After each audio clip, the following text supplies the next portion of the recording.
Well, what else can you give besides yourself? I mean, we've talked about how you need to be with somebody and choose to suffer with someone in the pain in the same way that God did for us. But there's still something inside of us that wants to do something concrete, something that feels measurable, something that is visible, that's left behind. Well, let me make a couple of suggestions. You can help practically. In Proverbs 3:27, it says, "Never walk away from someone who deserves help. Your hand is God's hand for that person." Now, this is probably the goofiest part of this entire time that we're spending together, and I promise you I'm not a televangelist, but I want you to do something. I want you to actually reach out your hand, because that verse says, never turn your back from somebody who needs help. Always reach out your hand. I just want you to use it as a visual, as a reminder that you have something in your hand to do. You have something that you can give.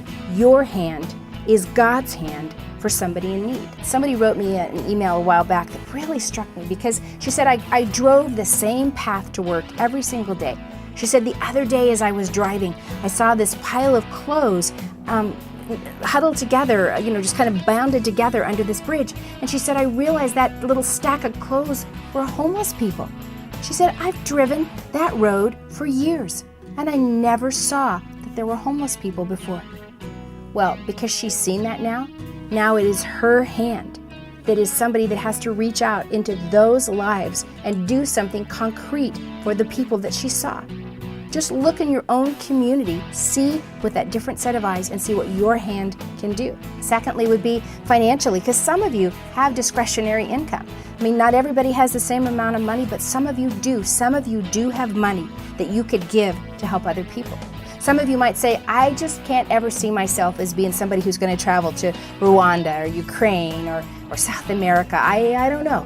Well, okay, but give so that others can go. Give so that other families can adopt. You might say, I don't know that my family would ever be a family that would consider adoption. Okay, but can you give so that another family can adopt? How about other families in other countries who would love to keep their orphaned children within their family, but they've got so many kids to take care of they can't do it? What if you helped another family in another place keep the kids in their own family?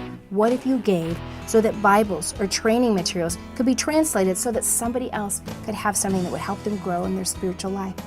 It doesn't have to be much, but just to give, it'll do your soul good. Just give.